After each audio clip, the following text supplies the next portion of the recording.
sports report about what we're doing with judges, the concerns I have about Afghanistan. Talk about efforts to help local law enforcement deal with people who are a danger to themselves and others when it comes to owning guns, protective order grant programs, that kind of stuff. And let's start with the gun issue first. You were here last week, spoke to our reporter there, said you're not for confiscating guns, but you do want to look into these mental issues. Could you elaborate on that? Yeah, I own an AR-15, and I'm a law-abiding gun owner, and I own the gun lawfully.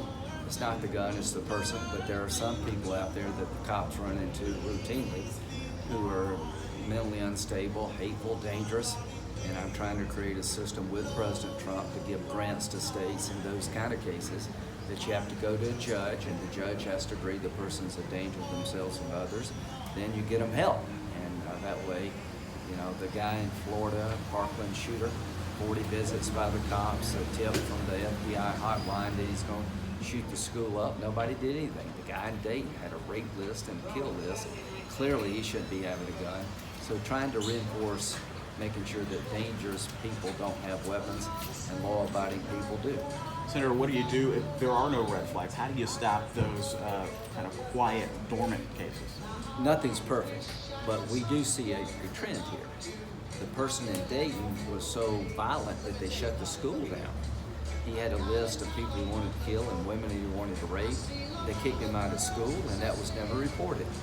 The shooter in Parkland, Florida, 40 visits by the cops, posted on his own website that he was going to go after all those people he hated, and had a tip from the FBI hotline that he said he's going to shoot the school up. In those cases, it would matter. It's not a perfect solution, but it will help the cops protect us against dangerous people and also protect lawful gun ownership. That's my goal. In today's world, there's a lot of lawsuits right now going after pharmaceutical companies. Right. Can we do that with guns? I mean, is there a way where we can go after gun makers? I mean, Right, honestly, gotcha. do we need AR-15s out there? All right, so here's the deal. I own an AR-15. It's a weapon I can lawfully purchase. I was a reservist in the Air Force. I served in Afghanistan, and a group of us bought AR-15s with the emblem of our unit on it. It means something to me. But if there's a hurricane or a natural disaster and the cops can't protect you, you might want an AR-15.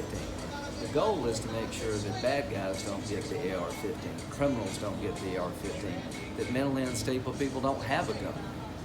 Taking my gun away from me doesn't make it safer. Giving the cops the tools to deal with dangerous people would. As to suing gun manufacturers, that'd be like suing a car owner.